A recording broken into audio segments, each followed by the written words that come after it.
Good morning, guys. So let's start today's class. Only few topics are there for today, but we have to see a lot of examples and mostly while calculating the percentage of isomers. So we will see that one by one. Okay. So in yesterday's class, we have seen majority of the chemical properties. After halogenation part, we have seen oxidation, sulfonation, nitration reactions, right? And even we have seen aromatization also, where normal aliphatic compound, normal alkane is converted into aromatic benzene, and this will happen only from alkanes with the carbon number 6, because that's the criteria, right? Minimum numbered carbon should be 6, so that at least you will get benzene. Above benzene and all will happen if you take more than 6 carbon numbers. All right, so the thing is using a catalyst. So what's the catalyst? We have a very like we have so many catalysts, and in that most commonly used one will be alumina along with chromium oxide, Al2O3 plus Cr2O3. And then while dehydrogenation, that is while removing H2 for this aromatization step, mostly we'll be using platinum at 600 degrees Celsius. Okay, so this is about aromatization. Now we will see the next chemical property, cracking. After cracking, we will see isomerization. After isomerization, we will try to calculate the percentage of isomers during monohalogenation. And after that, we will see octane number. So these are the topics for today. Okay, so today's date is 12th, right? So let's start.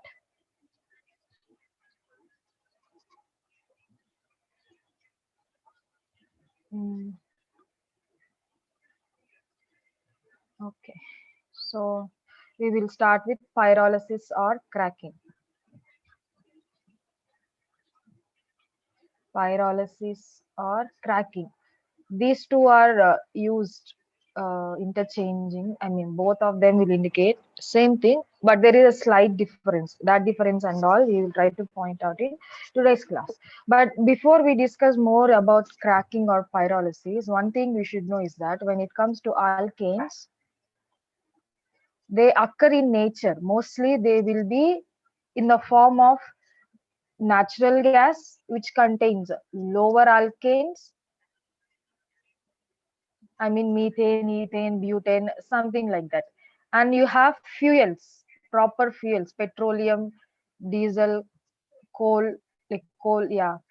All these contains higher alkane, but mostly liquid alkanes are present in petroleum. That's why petroleum is liquid again.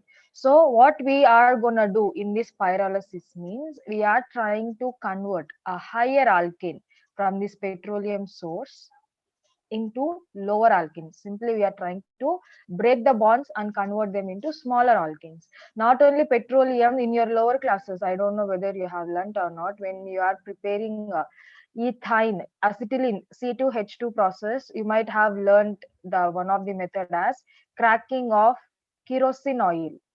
This kerosene oil is nothing but an organic compound only, which contains long chain alkanes or long chain fatty acids. The thing is, we will be decomposing, and at what temperatures or in presence of catalyst or not will determine what is the type of product formed after decomposition. So what exactly we are doing in pyrolysis? We are converting higher alkanes in pyrolysis or cracking. In pyrolysis or cracking, we will be converting or we will be doing decomposition, that is breakage of bonds, that is breakage of bonds. So when we use specifically for alkanes, we use the word cracking. So the difference between both cracking and pyrolysis we will see.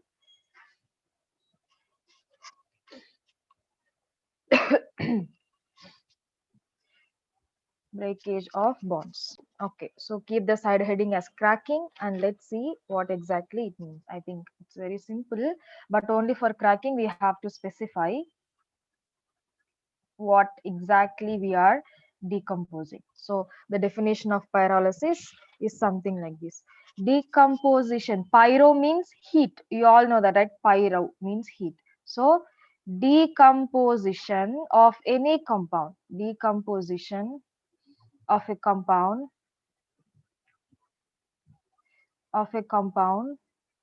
by heat. Simply we are heating a certain substance and the bonds are broken down. That is, higher substance is converting into lower substances actually, plural. So decomposition of compound by heat is called pyrolysis. This is a normal definition of pyrolysis. This pyrolysis can be done for any compound as long as it is higher molecular mass. We can just apply heat, we can heat it to higher temperatures and we can break it down to lower components, no doubt. Whereas cracking is specific. Cracking, it is also pyrolysis only, but the compounds which we are performing this reaction, it is specific. So pyrolysis of hydrocarbons. Pyrolysis of hydrocarbons. Of hydrocarbons is called cracking. And what happens in this cracking? Pyrolysis again means decomposition. So we are indirectly decomposing a hydrocarbon by applying heat. And what happens in the process means bonds will be broken down. Whatever the existing bonds are there, they will be broken down. So cracking involves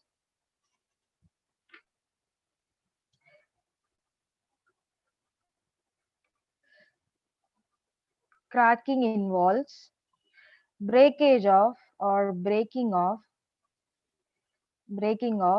carbon carbon bond and carbon hydrogen bonds, resulting in the formation of resulting in the formation of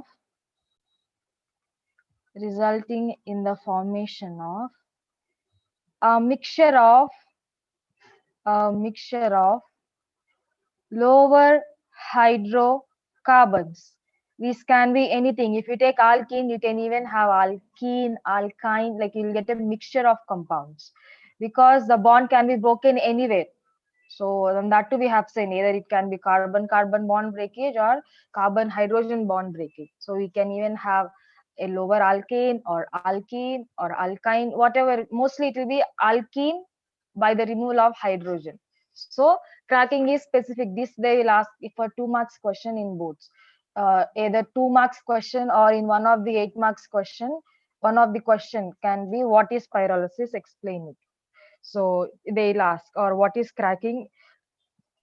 What is it? What is cracking? Please explain it. Like that they will ask. So you have to write the definition of cracking, what exactly happens, and using an example, you should write the possible products. Not all of them, at least some of them you should be able to write. So the pyrolysis, again, pyrolysis is just using heat. We are decomposing a compound. If specifically we are using hydrocarbons for performing pyrolysis, uh, we will be calling it as cracking. And what happens in the process of cracking? The compounds, the higher initial reactant, whatever we have taken, it will be converted into a mixture of lower hydrocarbons. Not a single lower hydrocarbon, but we will end up having a mixture of those hydrocarbons.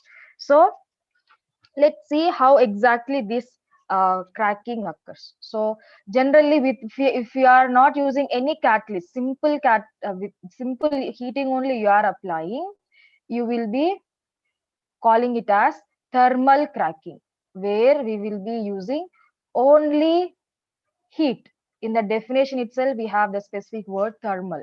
Here we are not using any catalyst, just we are playing with the higher temperatures in order to perform this cracking. And this is very, very specific for alkanes. So in the exam, either you can write this above definition or the definition which we are about to write in thermal cracking as the answer. So either you can write this or this as the definition whenever this question is asked in boards. So the definition is the alkanes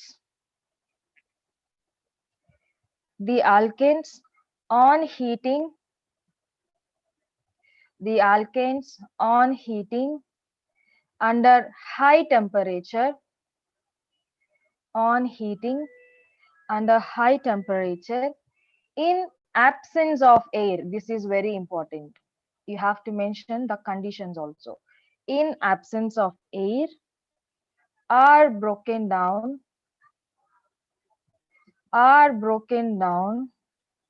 into a mixture of, here we are going to specify what exactly the mixture of lower hydrocarbons contain, into a mixture of lower alkanes,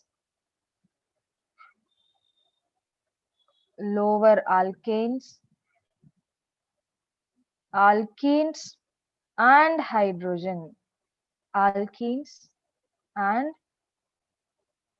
hydrogen, alkenes and hydrogen. So what is happening here using temperature? We are, one second, Ritu.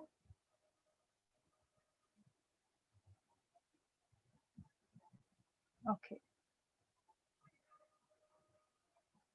Okay, so we are heating an alkane so that we end up having specific lower alkanes or alkene and hydrogen. Hydrogen will be removed and we end up having alkene. So if you take very, very simple example, let's take ethane, C2H6. So on heating it, and the temperature range can be around 700 to 800 Kelvin. On heating, hydrogen H2 will be removed and it will be converted into CH2. So we are taking ethane and we are ending up having ethene by the removal of hydrogen. Now, this is only one, right? We can even dissociate into CH4, but the thing is the bond, there are no sufficient hydrogen for it to form two proper methanes. So methane won't form here. Whereas it is possible when you take further higher propane, C3H8, sorry, C3H8. You can have different, more than one type of compound, not only propene, you can have methane and ethane also, C3H8. So let's say first we have CH3, CH double bond CH2 plus H2. So this is propene, or else we can decompose it. CH3 or CH4 and CH2 double bond CH2. Why I'm not writing ethane here? You can observe this is propane with only 8 hydrogens. So whatever the possible hydrogens I can write for methane, CH4 I have written. So the other 4 are available for ethene formation only. So that's why we have methane along with ethene. Methane along with ethene. So this is C3H8 propane. So if you take butane, if you are going for higher alkane again, there are chances for more number of hydrocarbons in the reaction mixture. So if you take C4H10 again, either you can have butene or propene plus ethane. So like that you can have mixture. So give it a try. What are all the possible products for C4H10? Stick to the 10 hydrogens only and write the possible pyrolysis products for this.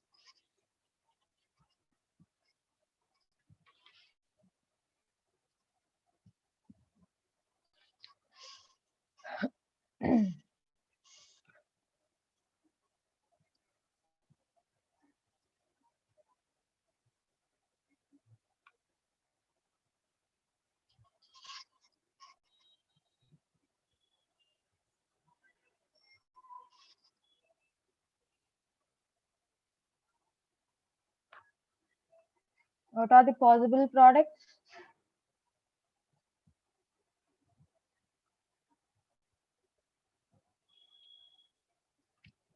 So first thing we can write butene, CH3, CH2, CH double bond CH2 by the loss of hydrogen.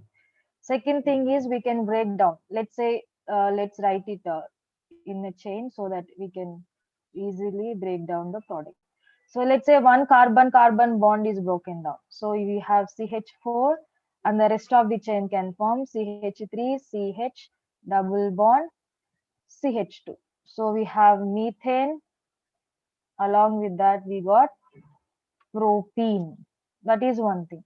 Or else we can have ethane also. Two different butenes. Yes, two isomers are also possible, definitely. Or this product. CH3, CH double bond, CH, CH3. Yes, this is also possible.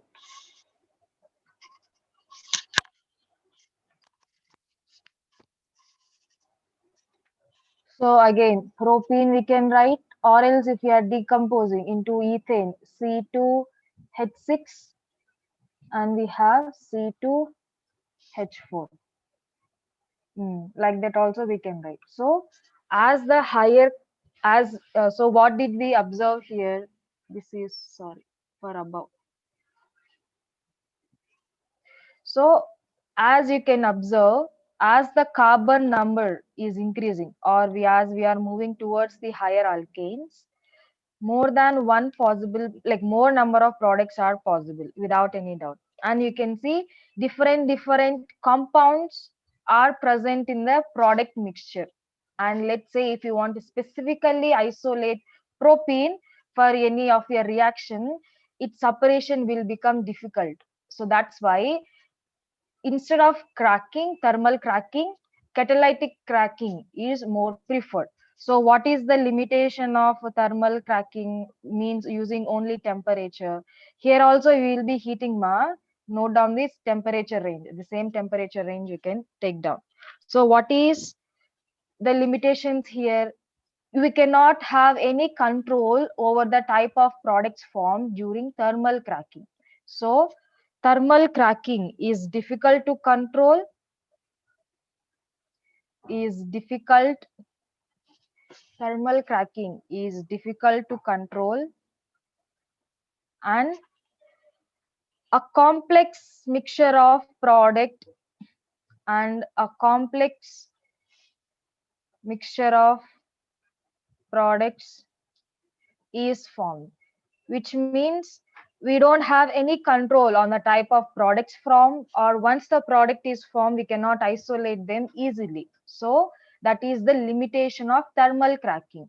So how can we overcome it? We can overcome this particular limitation by using same cracking but in presence of a specific catalyst.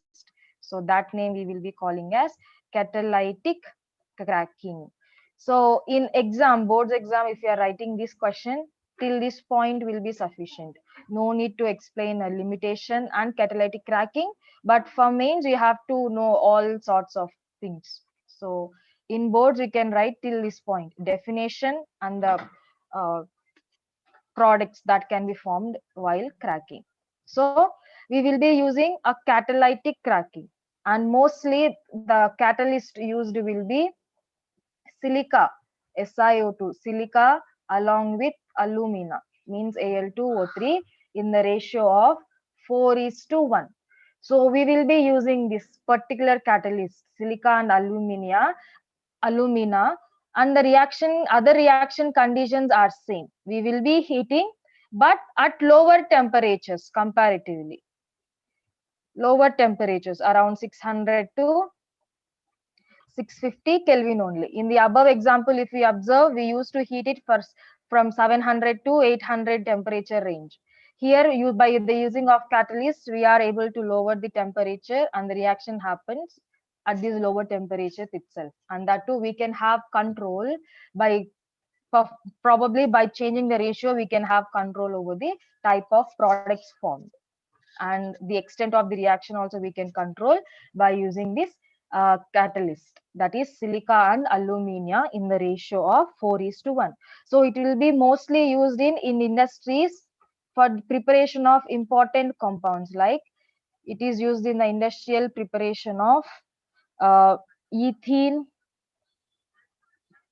propene, and butane. So for these specific preparations from petroleum or any other fuel, higher hydrocarbon fuel, this catalytic cracking will be used. So basically, cracking is nothing but literal meaning. We are breaking down a bond. This bond can be the carbon-carbon bond, which will result in lower alkanes. In these two, carbon-carbon bond is broken down.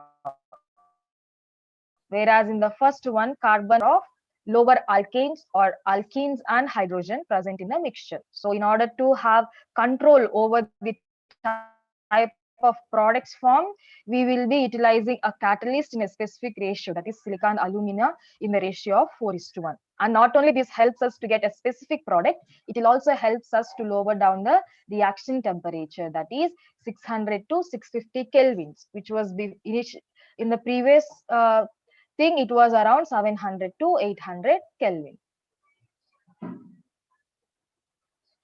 Hmm. Yes, I'll repeat again. Okay.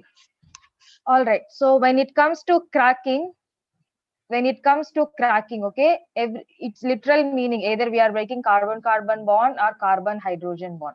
If we are breaking carbon-carbon bond, we end up having lower alkane. If we are breaking a carbon hydrogen bond also, we end up with alkenes by the production of hydrogen. Only thing is, without any catalyst, directly if we are heating it, we don't have any control over the types of products formed. In order to get a specific compound in our product mixture, we have to use a catalyst, and that catalyst being silica and alumina Al2O3 in the ratio 4:1. And not only this helps us to get a specific product, it will also helps us to lower down the temperature required for the reaction. And mostly in industrial preparation of specific alkenes, especially ethene, propene, and butane, this particular catalytic cracking will be used. In the exam and all, you don't need to worry about catalytic cracking. Definition of thermal cracking and the example, the possible products you can write, that would be sufficient. All right. So this is about cracking. This is about cracking. Now let's see next important part, that is knocking or octane number. After that we will see isomerization and all. So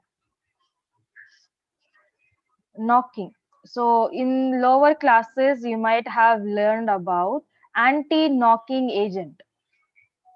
Anti-knocking agent used in fuels, tetraethyl lead.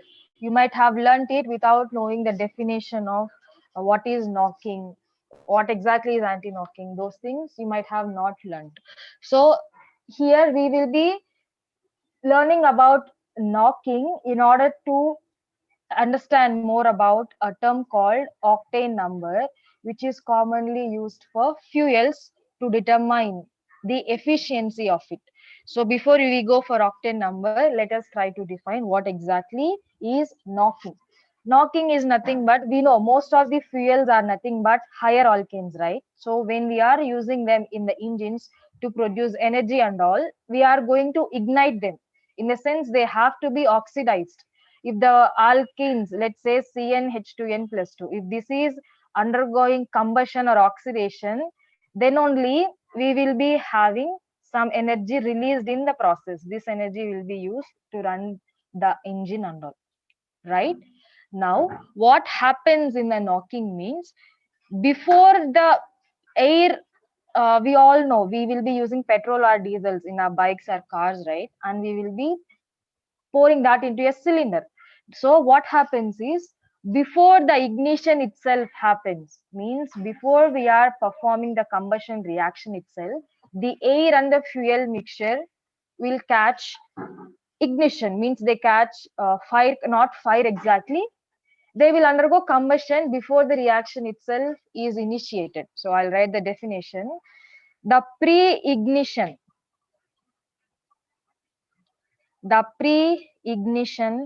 of fuel air mixture,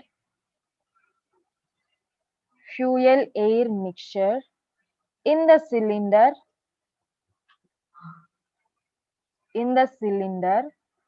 ahead of flame, which means before we are initiating a flame for this combustion reaction to move forward, pre-ignition means we have our fuel in our cylinder, right? And we have a pipe so that the air will go and this air will supply the required oxygen for the combustion to happen. Now, before we are igniting it, before we are giving a flame or initiation for the reaction, these two, they will react in the cylinder itself, not even in the ignition chamber. In the cylinder itself, they'll start a flame, they'll start burning, they'll start undergoing oxidation. Now this knocking will decrease the efficiency of the fuel. This knocking will decrease the efficiency of the fuel and causes damage to the engine, and causes damage to the engine. This is not helpful. That's the reason why they will be using anti-knocking agent, so that this pre-ignition will not happen. So to control this pre-ignition, anti-knocking agents like tetraethyl lead. Tetra means 4, ethyl means C2H5, lead is Pb. So tetraethyl lead, this is the anti-knocking agent used commonly, but right now this is being replaced. This is very carcinogenic. The products formed as a result are carcinogenic, so they are not right now using these anti-knocking agents.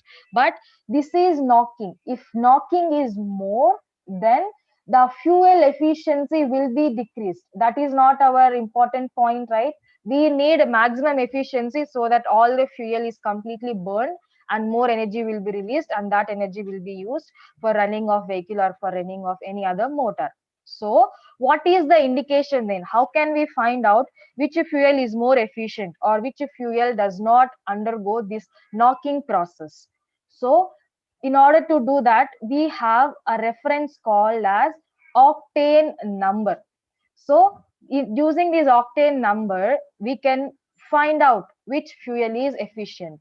So if for any fuel, if they give you to compare the octane numbers, maximum octane number means the fuel is more efficient, that is more engine power, means more efficient, which means there is less knocking, so higher the octane number, higher is the efficiency of the engine and less is the knocking, which means the pre-ignition is not, the pre-ignition whatever you have will be less when it comes to fuels with higher octane number. So you might be having, what exactly is this octane and how we are gonna compare this number, and based on that how we can define the efficiency. So in order to find out this octane number, we have a reference fuel. Based on reference only, relatively we can say which is having higher octane number or which is having lower octane number. So in this reference fuel, we have a mixture of hexane and a mixture of isooctane. So what exactly does this mixture does means, how do anti-knocking agent work? Okay, I think they will block, I guess this ethyl lead, whatever you have, probably they will interact with the air in the initial, or else in the fuel itself they will add, it's kind of liquid only, probably they will block the reaction sites which are only I'm not sure, but I'm going with a guess. Maybe when we add these anti-knocking agents to the fuel, which will also be a liquid, the interaction between the air and this fuel will be blocked due to this anti-knocking agent, and they can only be initiated when the actual ignition, when we are actually heating the mixture, then only the combustion, proper combustion will happen. That I'm taking a guess, I'm not sure. I'll look into it and I'll let you know again.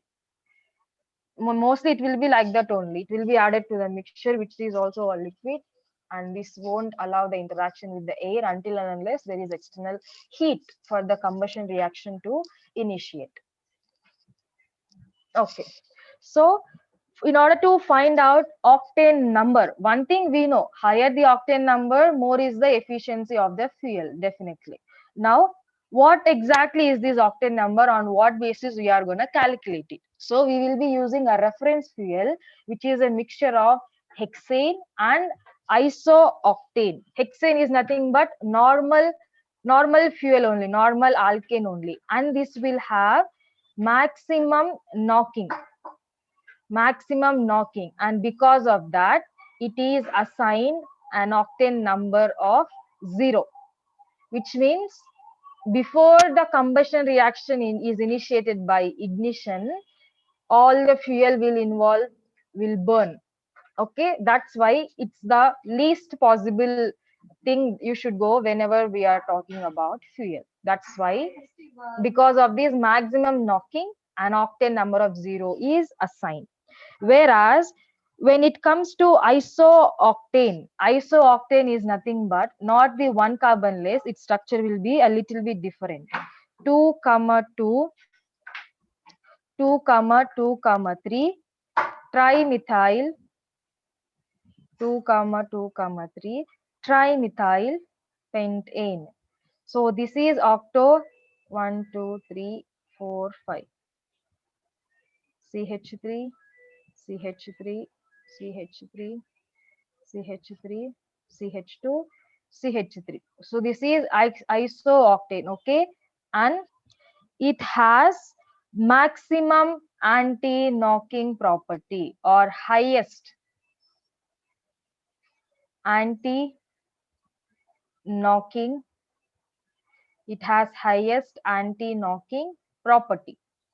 Because of that reason, it is assigned a value of 100 as its octane number. So using this isooctane as reference only, we are going to say, or we are going to give numbers, these octane numbers for different fuels. So our reference fuel will be a mixture of hexane and isooctane. Isooctane is nothing but 2 comma 2 comma 3 trimethyl pentane. So we have maximum and minimum anti-knocking properties. So here maximum knocking means octane number is 0. It is not efficient at all, 0 efficient.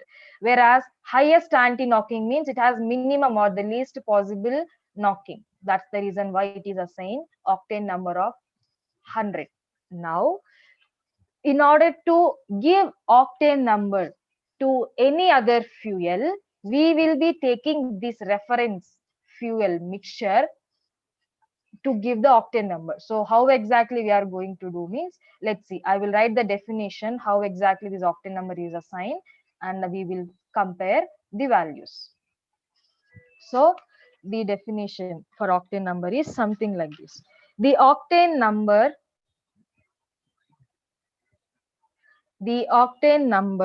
of a given sample, the octane number of a given sample may be defined as percentage by volume of isooctane. I will let you know after writing this definition, you will understand. The octane number of a given sample, after writing this definition, you will understand. I will also explain again. Is defined as percentage by volume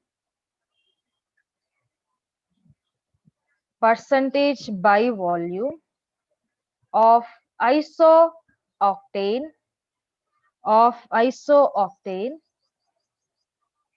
present in a mixture of isooctane a mixture of isooctane.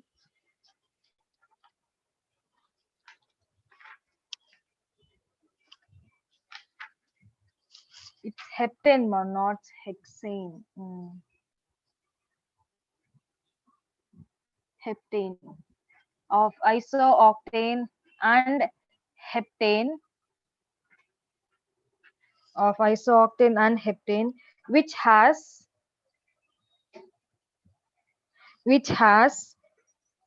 the same knocking performance, which has the same knocking performance,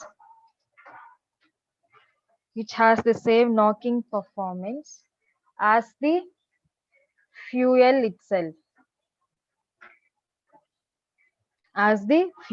itself, which means whatever the reference fuel which have defined, it's heptane, not hexane. Okay, sorry, please correct, it's heptane, 7, n equal to 7. So what exactly, how exactly this octane number is assigned means, so we will be taking a fuel. Okay, this fuel has certain octane number, right? Now when we are assigning the octane number, how it would have been assigned means, we will be taking our reference fuel, that is heptane, and our isooctane in such percentages by volume. Some percentage by volume we have taken. Now whatever the performance these percentages of heptane and isooctane are giving, if the same performance is given by the fuel, whatever the octane percentage is there, that will be the reference value, sorry, that will be the octane number of the fuel, volume by volume. So I'll repeat again, we are finding out or assigning octane number to our fuel. So how will we do that? We will be taking a reference fuel in such a way that of the 100 parts, some percentage will be heptane and the other percentage will be octane, in such a way that whatever the efficiency is given by this percentage of reference fuel, means by this composition, will be given by the fuel also. So whatever is the amount of isooctane in the so-called reference, in the so-called mixture you have taken, will be directly taken as the octane number. So if you take a simple example, if you are taking 60% isooctane by volume, okay, everything is by volume, and 40% heptane, and whatever might be the efficiency, if the same efficiency is observed in fuel also, then octane number of the fuel will be 60. Octane number of the fuel will be 60, and this value is for gasoline. So this octane number of 60 is for gasoline. So we are not directly calculating octane number.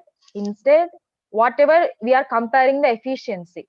So whatever is the percentage composition of the reference fuel, and the resulting efficiency is the same as our fuel's efficiency, then the initial percentage we have taken of this isooctane will be the octane number of our fuel. So that is how we calculate octane number, by using a reference fuel, a mixture of heptane and isohectane, where we have the extremities, where maximum knocking and minimum knocking, when they are coming together, whatever is the efficiency coming. Example, yes, I'll do it again. So okay, there are efficiency calculations involved for fuels. Okay, those efficiency calculations we will keep it aside. Now the thing is, we don't know gasoline's octane number. So what we are going to do, we are calculating gasoline's efficiency using certain calculations. Now we have taken the reference fuel also in certain composition, 60% volume by volume and 40% volume by volume of heptane. Now these two composition, this particular percentages composition is also a fuel, right? And that will also have certain efficiency. Now If the efficiencies are equal, then the reference fuel percentage of octane, that is isooctane, will be the octane number. We are using efficiency comparison here. We are not directly calculating. Instead, whatever is our fuel, its efficiency we will calculate, and we will do a trial and error method using the reference fuel, and we will calculate the efficiency. And at whatever composition we have the efficiency is equal, that compositions, specifically the isooctane's percentage composition, will be the octane number. Got it? Will be the octane number. All right. So no, not isooctane's efficiency. Heptane does not contribute at all. It will decrease the efficiency because it will undergo maximum knocking. Na? This will decrease the efficiency. This is the one that we are relying on in ending up with certain considerable amount of efficiency. This will decrease the efficiency. Knocking will decrease the efficiency. Okay, not the other way around. All right. So this is octane number. So there is there is order also. Statement by statement is not necessary. I will combine it everything in one line, and I will give for comparison what fuels will have knocking or anti-knocking or octane number in what order. So take down the order. Tendency of knocking. Take down the next heading. Tendency of knocking. Must be equal to gasoline's efficiency. Yes, correct. The reference fuel, whatever the composition you are taking, should be equal to the type of fuel that we are trying to calculate again. Octane number once again. You want me to repeat? Yes, I'll do it again. Okay. So the thing is, when it comes to octane number, it is a measure of efficiency of a fuel. Means how exactly this octane number is calculated means we will be comparing the knocking capacities or anti-knocking capacity. And what exactly we mean by knocking means, before the combustion is initiated by us or by the engine, the air and the fuel mixture will interact and catch the ignition and start combustion within the fuel chamber, within the fuel cylinder itself. That should not happen. Why? Because it will decrease the efficiency and also damages the engine. To avoid that, we will be using anti-knocking agents. Anti-knocking agents are additives. That is one way to decrease this knocking. Or else we can go for higher efficient fuels where this knocking will not happen. And in order to know what are higher efficient fuels, we will be relying on the octane number. So higher is the octane number, more is the engine power or more is the efficiency, and less is the knocking present in that fuel. Now, how exactly we are going to calculate this octane number means we are going to use, yes, in mains, sorry, in boards they won't ask this ma. Probably in mains, what they'll do is they will give you different types of fuels. You have to compare their octane numbers. No need to assign. You just have to compare. How to compare that? The order I will give in the next point. I will tell you how they will ask in mains. For boards, this is not there. For mains and other competitive exams, this octane number is there. Okay, yes, as I was saying, in order to find out the octane number, we will be using a reference fuel.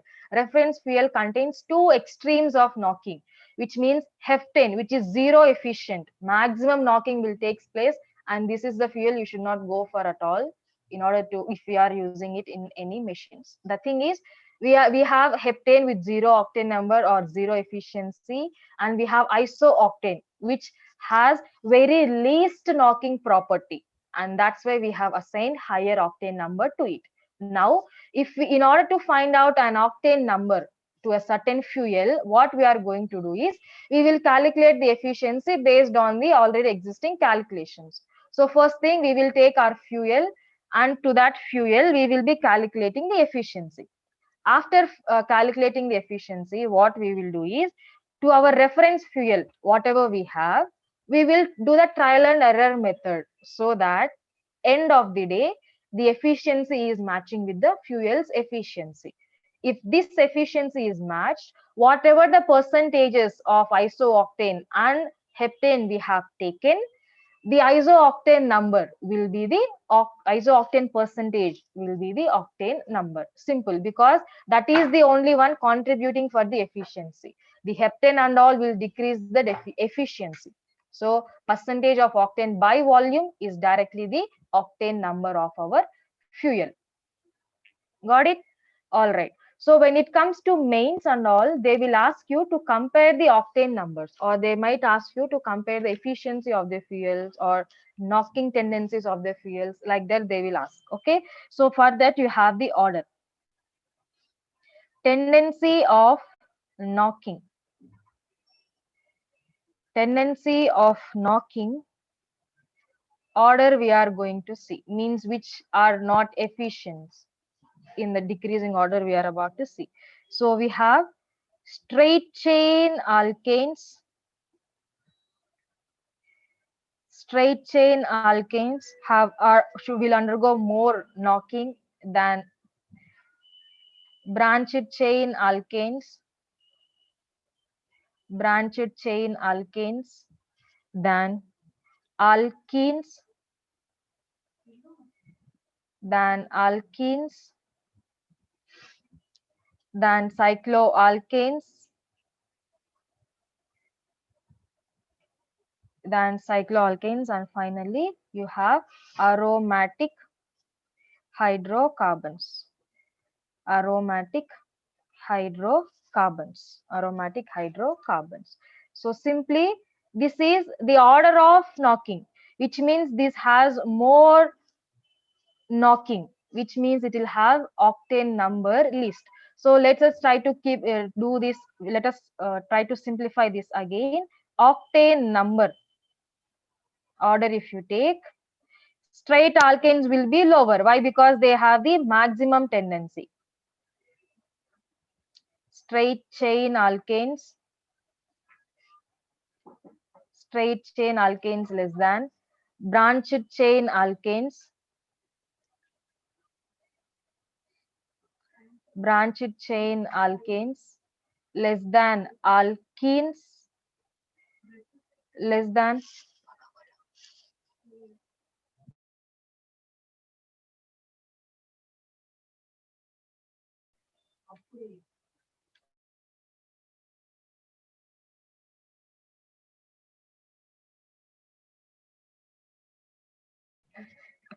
so cycloalkenes, instead of substance that give what if aromatic hydrocarbons give least knocking, why can't we use them as fuel instead of substances that give high knocking? uh, that is also true. The thing is, their existence probably, maybe stability factors, their isolation, the cost of the fuel should also be considered, right? So everything considered only, we will market the fuels, we will commercialize the fuels. The extraction, the isolation process, its commercialization, all those things will be considered. So if you take aromatic compounds, they are hard to isolate, and that too, their isolation, their purification and all will include a lot of cost in the production process. Probably that's why aromatic compounds are not included, but they have their own applications in another factors. So yeah, cycloalkanes and least highest, sorry, you have aromatic hydrocarbons, and that too, this aromatization and all from regular alkenes will take more, uh, cost of the production will be more, converting into aromatic at higher temperatures, all those things. And also if you see the occurrence of these fuels, of these hydrocarbons in nature, most of them will be in terms of coal, petroleum, like that. And we have a lot of resources for these to extract, and the minimum production cost will be there for these fuels to isolate. So when it comes to commercial application, profits are more important than efficiency, right? And that's why we are facing a lot of ethical moral issues right now regarding pollution or something like that. Probably that might be one of the reasons why we are not using aromatic compounds as fuels. Okay, right. So this is about cracking. This is about, sorry, cracking, knocking, and anti-knocking octane number. So the type of questions we can expect is probably they are going to give you to compare certain things, like same carbon number, different, I understanding, different arrangement and all. They'll give, probably you have to compare the octane number, or else directly they will give you octane number and you have to compare efficiency. So one, either ways the questions can be asked for mains or MSET, something like that. For boards and all, this is nowhere in the textbook, so they are not going to ask this sort of questions. All right, mostly you will learn in not here in graduation level, you have one whole semester dedicated to study about these fuels in mechanical engineering. Okay, so you'll learn more about this. All right, so the next type and the last type of property that we are going to see is isomerization. So what exactly is isomerization? Let's see. This is very simple. Actual mechanism and all is not necessary, but how exactly it happens, and isomerization, how exactly will it happen, and what is the catalyst, only that part is important when it comes to isomerization. So isomerization means conversion of one form of isomer into another form. So please take down the definition.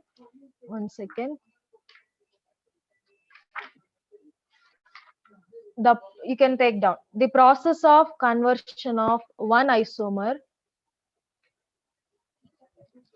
the process of conversion of one isomer. Direct textbook definition only we can go, but we'll just define what exactly is isomerization and I'll give you the statement.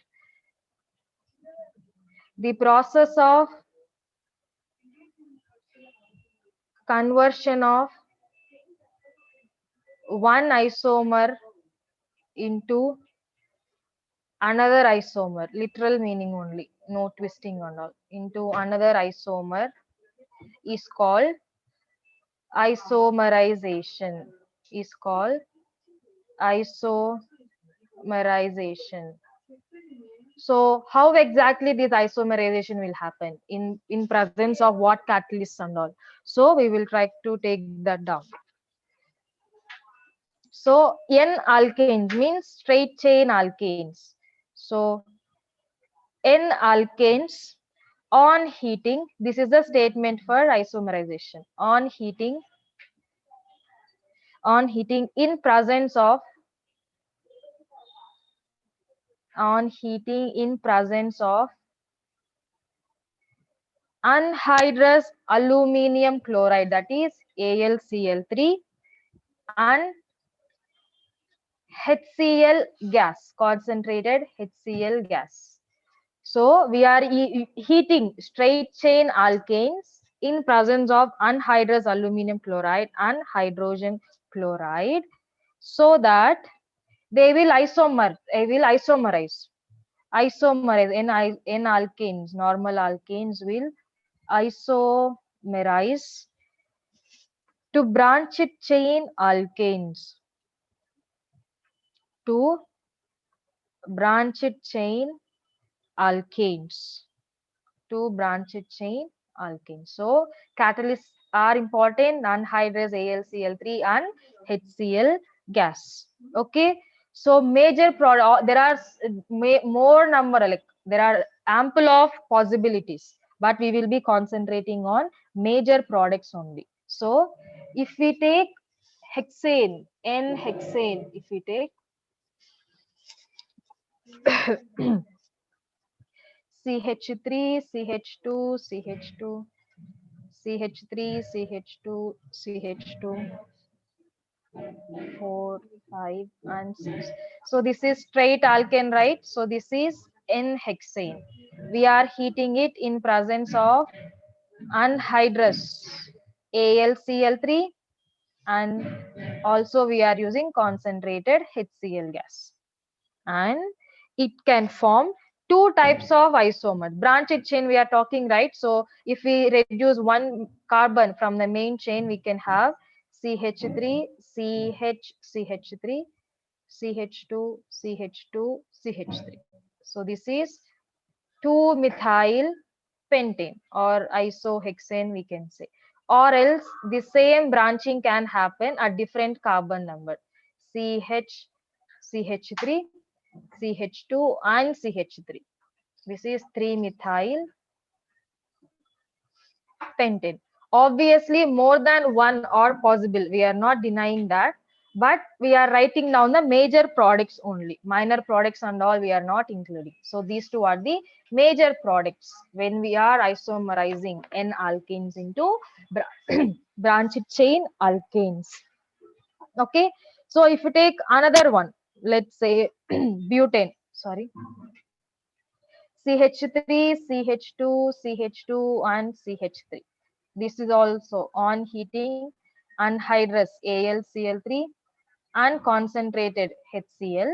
Branch is only one branch possible, right? CH3, CH, CH3, and CH3. This is butane, and we ended up having isobutane. This is isobutane. Simple. So this is what they gave in textbook, but we will do one extra point. So whatever the mechanism involved, it will be due to 1,2 hydride shift. This we will learn when we are, I don't think you will learn right now, probably in second year or somewhere in the higher chapters probably. The type of mechanism or how exactly this reaction takes place is 1,2 shift. Isomerization of N alkanes takes place via 1,2 hydride. Hydride means just H minus hydride shift or the same 1,2 methyl shift. 1,2 methyl shift. No need to go into the mechanism, but just extra information, just take it down. It will happen to 1,2 hydride shift or 1,2 methyl shift. In the sense, the CH3 group will be shifted. That's how branching will happen. Or else, in the process of hydrogen shift, the addition of methyl group will also happen some other way. So yes, mechanism is a bit complicated. Let's not go there. But the catalysts are important. Anhydrous AlCl3 and concentrated HCl gas will be used. So this is isomerization. So I'll wait for a bit. You copy it down. So I'll also, and then we will see percentage calculation of isomers. That part is important. We need to solve one or two problems on this before the time is finished. N-hexane can be branched further. Yes, it can be branched further, no doubt in that. But we are noting down major products only in the reaction. These two will be the major products. Definitely, other 2,2 branching can be more. Not only single methyl group can be a branch. 2,2 dimethyl is also possible. But we are noting down only major products here. Okay.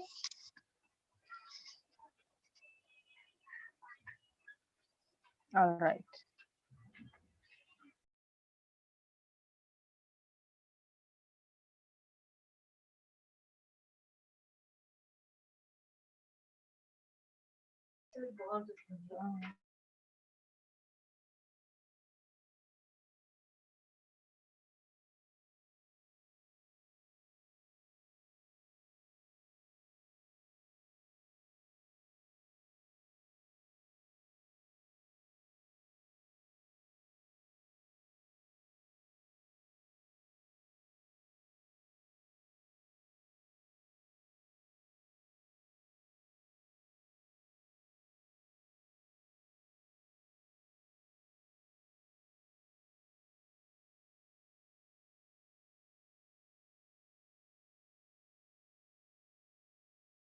All right.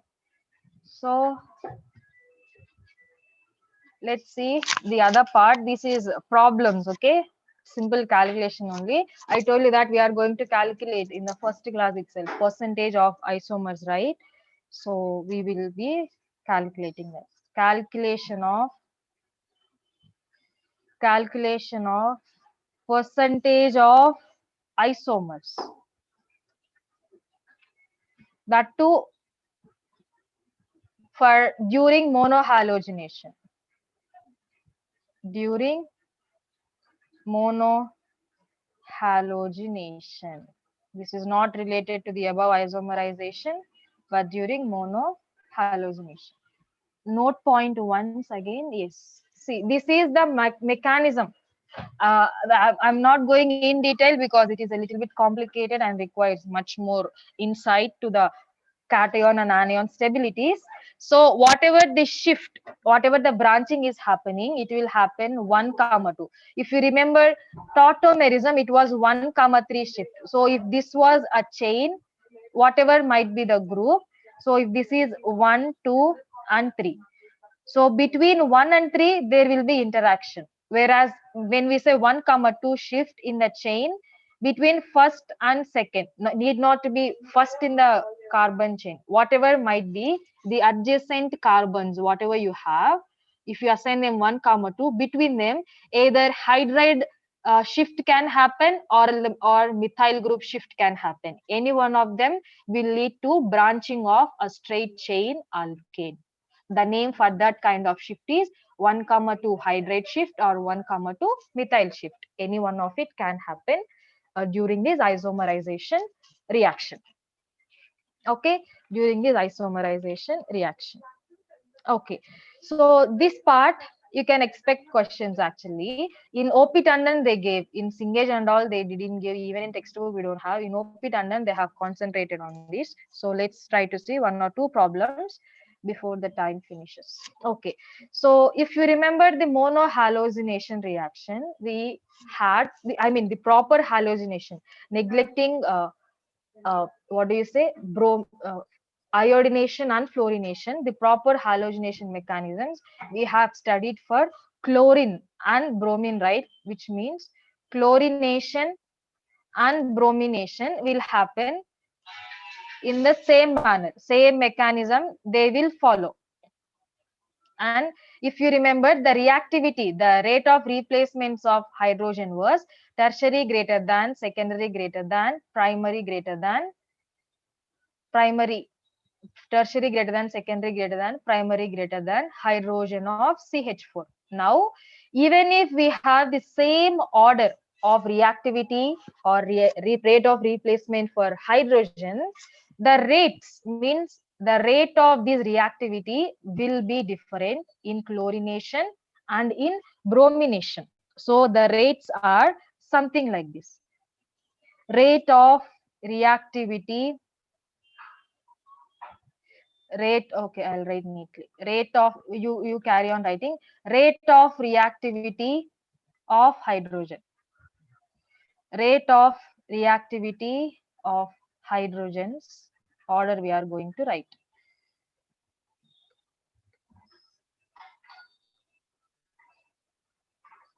Rate of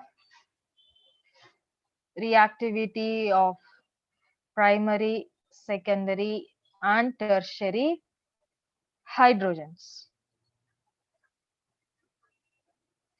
Ratio means in what ratio we will end up the product. So we have around 1 is to 3 is to 3.8 is to 5. In most of the questions, they will give you this rate of reactivity and they will proceed with the calculation part. You have to do the calculation part. But anyway, when it comes to chlorination, the rate of replacement, this is for primary hydrogen, secondary hydrogen and tertiary hydrogen, this ratio. 1 is to 3.8 is to 5. When it comes to bromination, means addition of bromine, substitution of bromine. So when it comes to bromination, the same ratio, primary hydrogen is to tertiary hydrogen, secondary is to tertiary hydrogen ratio will be 1 is to 82 is to 1600. You can see higher values we have for tertiary hydrogen. So 1 is to 82 is to 1600. So these are the rates of reactivity of primary, secondary and tertiary hydrogen. How, in what rate they are going to replace. So the ratios are 1 is to 82 is to 1600 for bromination, and 1 is to 3.8 is to 5 for chlorination.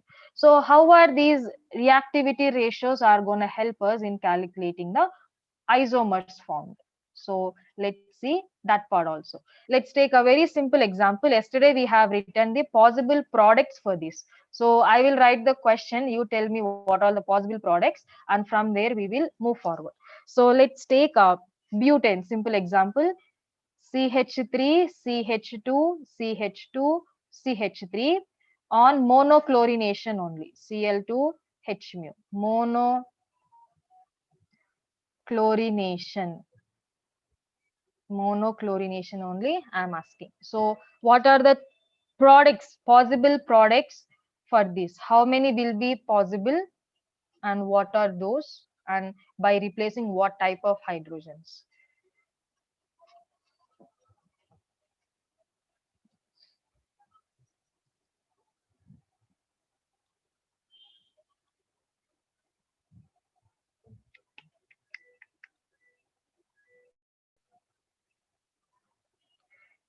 What are the possible products, ma?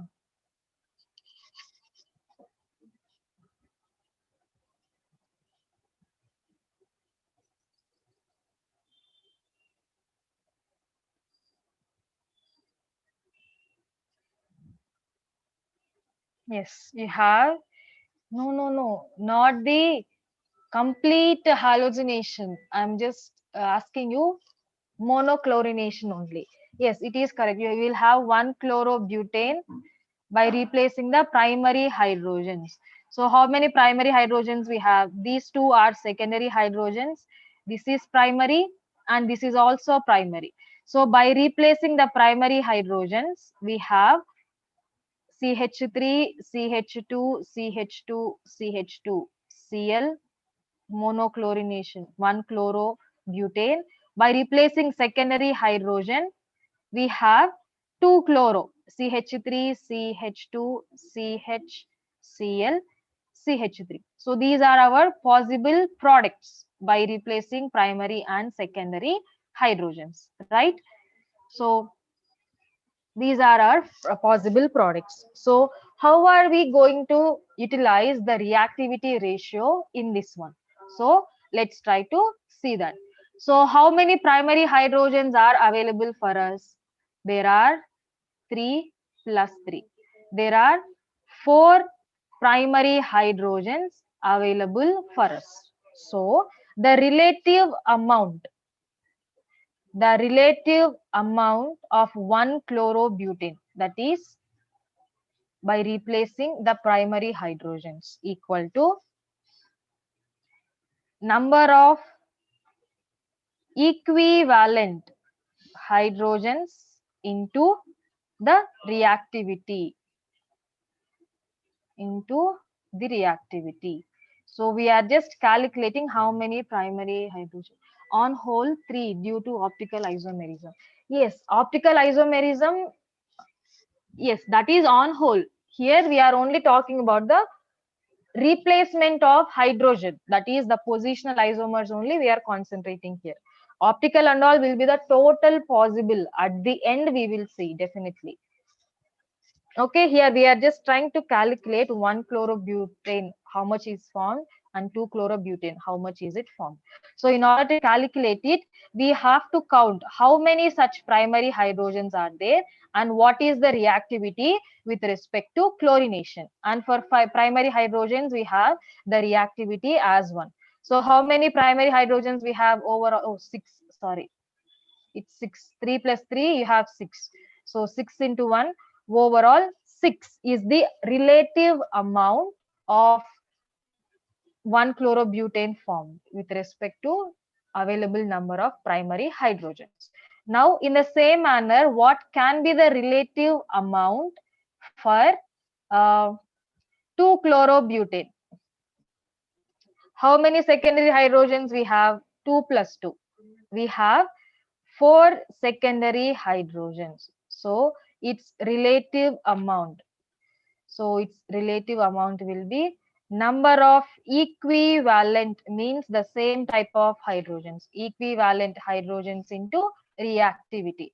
How many secondary hydrogens we have? 2 plus 2. We have 4 of them and the reactivity is 3.8. 4 into 3.8. So we have around 15.2 as the relative quantity of 2-chlorobutane formed for us. Now we are going to calculate using these relative amounts the percentage of individual isomer, and that we are going to do like this.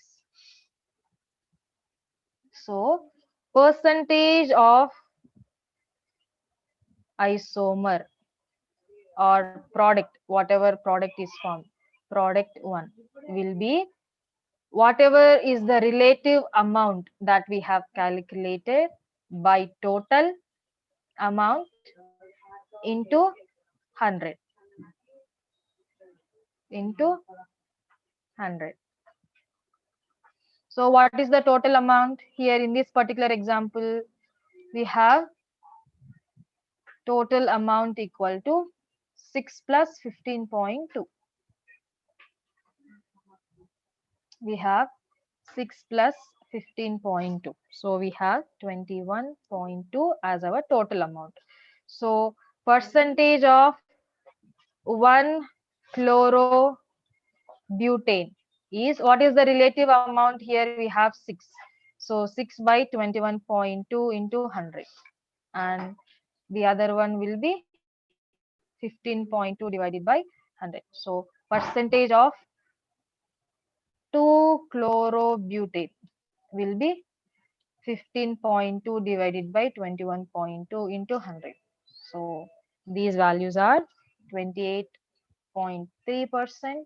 and this will be 71.7%. So this is how we calculate. So simple.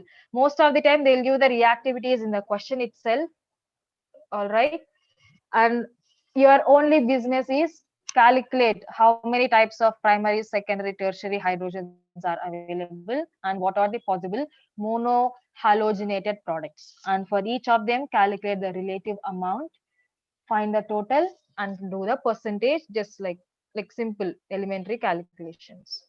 Relative amount by total amount available. Okay, clear, right? So I will give you one problem. These products also you have written in yesterday's class. You just have to find out the values.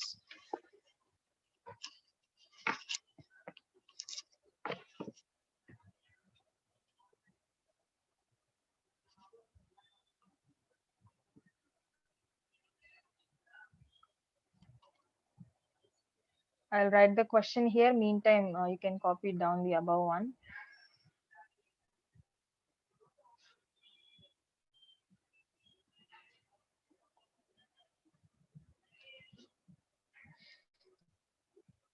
Same with respect to chlorination only.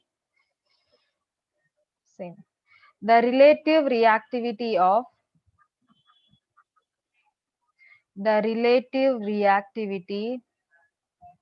of primary is to secondary is to tertiary hydrogens to chlorination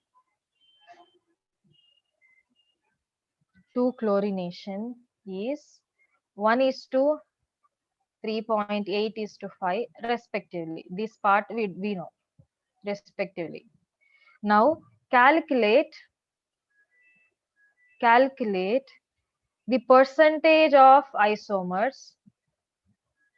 Calculate the percentage of isomers formed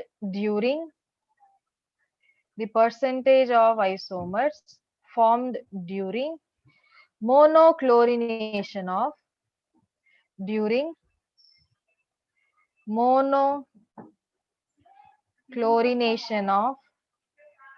monochlorination of 2-methyl butane. These products we have written in yesterday's class. Either use follow the same approach or solve it, or else, yeah, please solve it. You have the reactivities, you know the possible products. You can do it on your own, or else just go back to yesterday's notes, write down the products, and let me know to all the 4 possible products after monochlorination, the individual percentages. The individual percentages. No need to concentrate on optical isomers, just the products and all. So I'll wait for some time, you solve it and you let me know. Where are you? Ma'am, can you scroll up? Yeah, the screen got struck. I'll share again.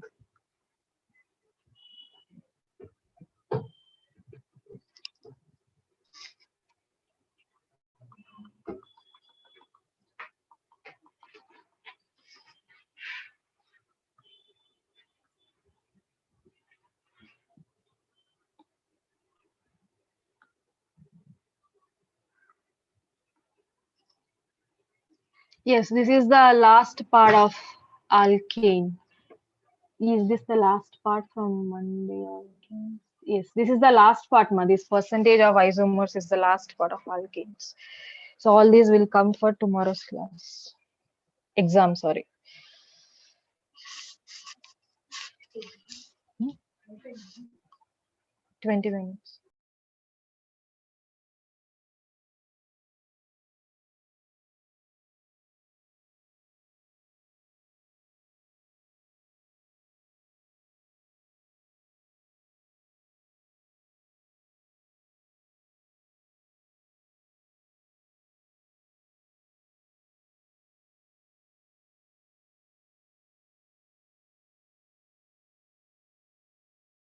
Yes, Miles. I'll scroll up again.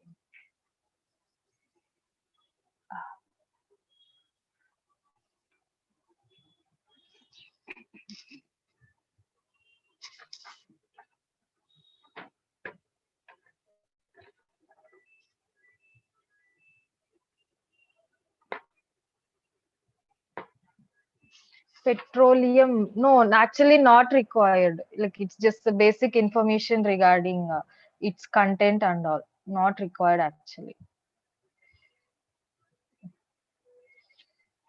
One second, ma, I'll scroll. The screen got struck. That's why I'm unable to scroll up while screen sharing. Wait, I'll do it again.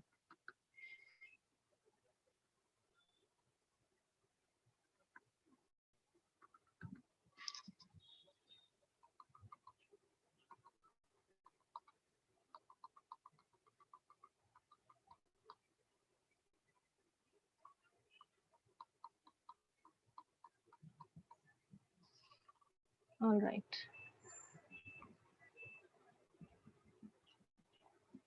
Hmm. 2-methyl butane. You have to calculate the percentage of all the monochlorinated products.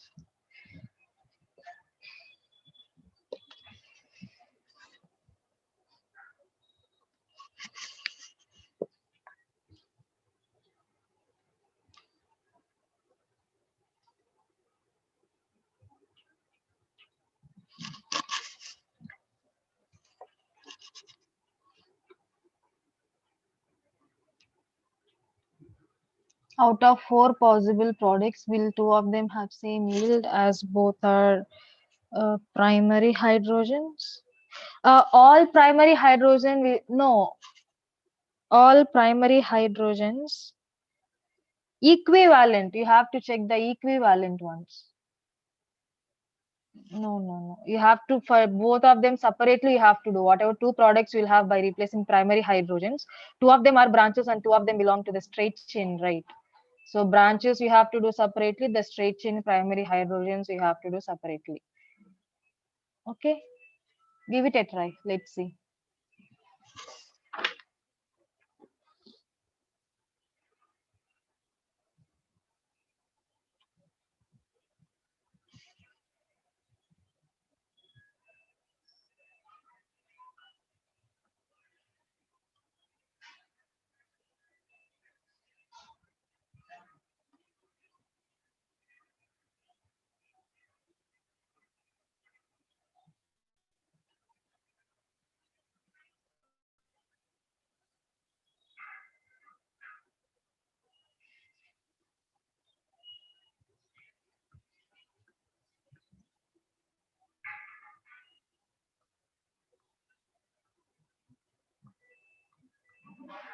So we have 2-methyl butane.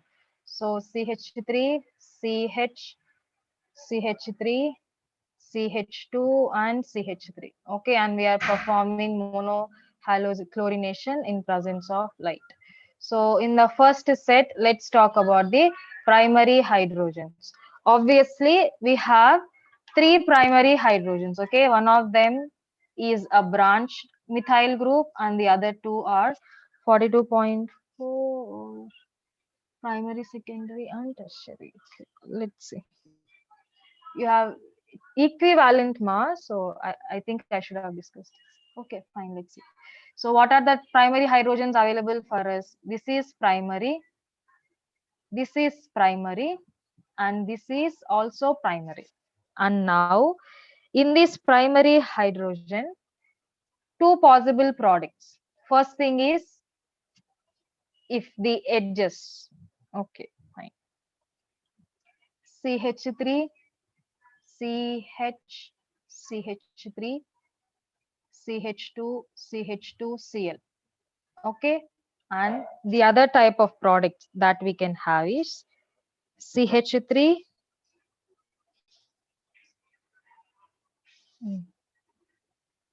primary CH3, CH, wait, CHCl, CH3, CH2, CH3. This is also equivalent. And again, by replacing these two bromo, what are the percentages you got? Let me check.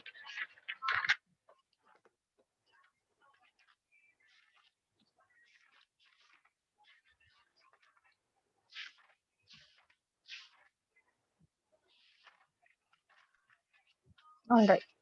That is one product. Primary replacing CH2Cl. Right. I'll erase and write neatly.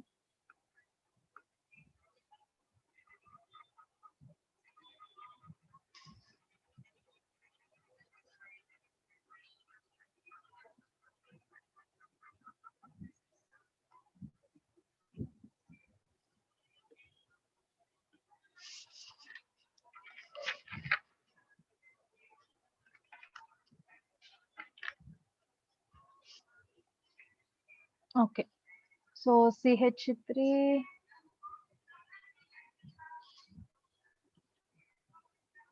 CH, CH3, CH2, CH2Cl. This is one by replacing the normal hydrogen, and we have CH3, CH,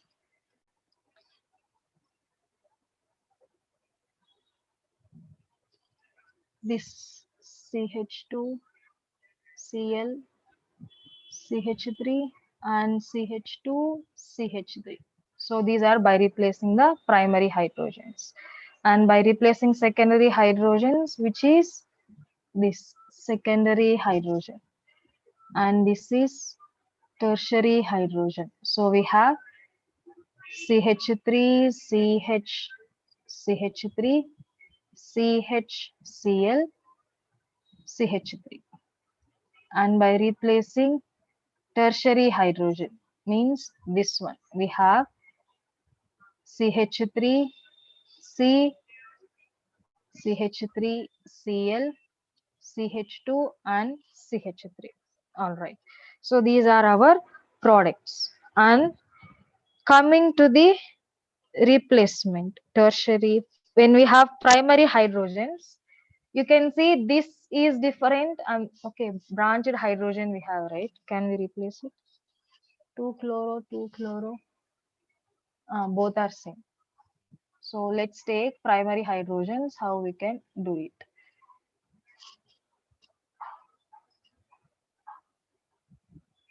So these three are branches. I mean, these three are a different set, and these three are a different set. Now, for these three hydrogens, equivalent hydrogens, we have the reactivity 3 into 1.3, that is 3, right? And for the edge ones, whatever we have, yeah, we can have the same thing. 6 into 1, we have 6. So total regarding to primary hydrogens, the amount is same, 9. Okay. And coming to this, how many secondary hydrogens are available? Only 2. And I think, yeah, they'll give the same thing. Anyway, all 6 are primary only, right? The reactivity will be the same. Is the answer 1 degree 47, second degree 35.2? All right, yes.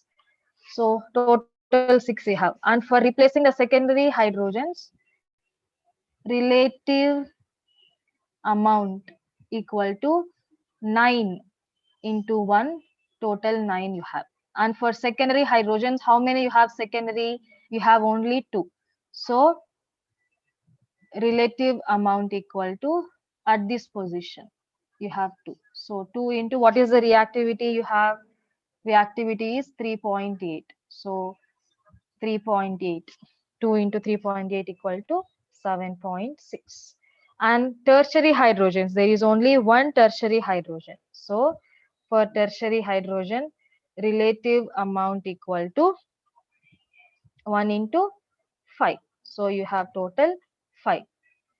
So let's give the numbering. So this is product number 1, product number 2, product number 3, and product number 4. So when it comes to product, percentage equal to whatever we have. What do we have for product 1? 3. So 3 divided by, what is the total amount? 13 plus 13, 13.9 plus 35.2. Okay. 9 plus 7.6 plus 5. Okay, total 9. You have 21.6. And for the second product, you have percentage equal to 9 by 21.6 into 100. Into 100. And product separately, 3 into 1 product. Why? Because you can see this is different, right? Even if you have total 6 primary hydrogens, the type of product we got different, right? So if corner, the chained ones, if this corner, I mean, if this first carbon is replaced, we have product number 2. If this corner carbon is replaced, we have this product number 1. Okay, product number 2, product number 1. You are getting different products now. Even if they are same primary hydrogens, they are giving us different products. Okay. I think, one second, I'm missing something.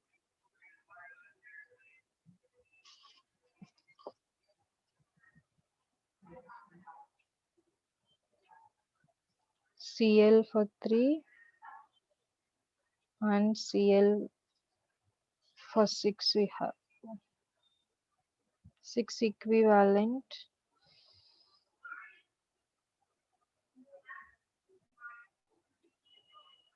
Type due to reaction of them and them. Correct. Okay, wait, let me clear things. This is our product, right? CH3, CH, CH2, CH3, and CH3. If these 6 hydrogens are replaced, we will get this as the product. If these hydrogens are involved, we will get this product. So these 6 hydrogen will give product number 2. Any of these 6 hydrogen will give the product number 2. Whereas these 3 hydrogens, if one of them is replaced, they give us the product number 3. We have different IUPAC name for these two, right? That's why we are treating them separately. Each product percentage we have to calculate, even if you have different number of primary hydrogens. For a product, how many possible hydrogens are available for the replacement? So for the first product to form, only these 3 hydrogens will involve. These 3 primary hydrogens only will involve. Whereas for the second product formation, either these 3 or these 3, they are equivalent. Any of these 6 hydrogens can be replaced in order to get this 2-methyl 2-methyl 1-chlorobutane. That's why we are treating them separately. Product 1, product 2, and 3. Total number of primary yes, definitely you have total primary hydrogens as 9, but product formed is different, right? Acha, I should not do this.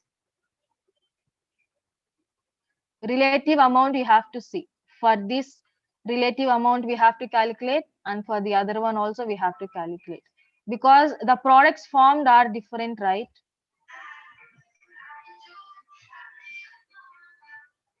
Wait a minute. What?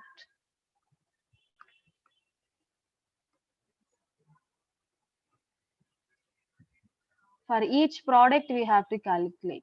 So even this also can't be available. So let's take separately. So relative amount equal to 3 into 1, and here also you have 6 into 1 relative amount. Okay. Why are we taking 3 as primary hydrogens count? Equivalent ma. See, there are 3 hydrogens available for us to form this product number 1, right? By replacing these end, the last 4th carbon's hydrogen. Whereas if we either replace the first carbon or the branched carbon's hydrogens, we will end up this product. Now, this product and this product are not same, right? They are not same. They are, the chlorine is substituted at different position, even if the same primary hydrogen is replaced. That's why whatever hydrogens will give us the same type of product, we are grouping them. So this edge, you should not consider this one, keep it aside here. So this edge, this 1-chloro, whatever you have, that is due to replacement of this particular primary carbon, whereas the other ones are 6. It should be 6 into 1, in 6 into 1 by 21.6 into 100 for second product. Yes, it will be 6 into 1 only, definitely. And for third one, you have 7.6 percentage equal to 7.6 divided by this into 100, and for fourth one, percentage equal to 5 by 21.6 into 100. Okay, so for 3 by 21 you have 13.9, and for 6 you have 27.8, and for 5 by 21.6, and for this we have 23.1, and for the other 7 by 21.6 we have 7.6 by 21.6 we have 35.2 percentage. All right, branching and all, it's not necessary.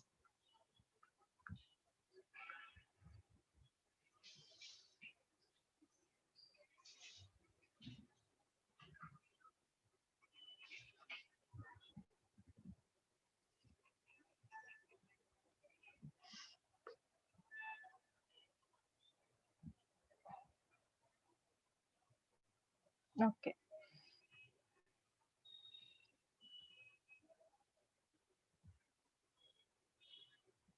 So is that equivalent hydrogens are the hydrogens that give the same type of compound on replacement? Yes. Whatever primary hydrogens we have, by replacing them, if you are getting the same type of product, they will be equivalent hydrogens. If they are, even if they are of same type, just like in the first example, even if they are all primary hydrogens, but they give different product, so they have to be treated separately. Okay. All right, so that will be the alkanes chapter, end of alkanes chapter. So on Monday we will start alkenes. All right. Okay. Please solve some more problems. In OP Tandon there is one more thing. So I'll just share the question directly in the group. Solve it, and if you have any doubts, please let me know. Okay, that will be for today, Ma. You guys have a nice day and all the best for tomorrow exam. We will meet in the afternoon, tomorrow afternoon, for paper discussion. Bye.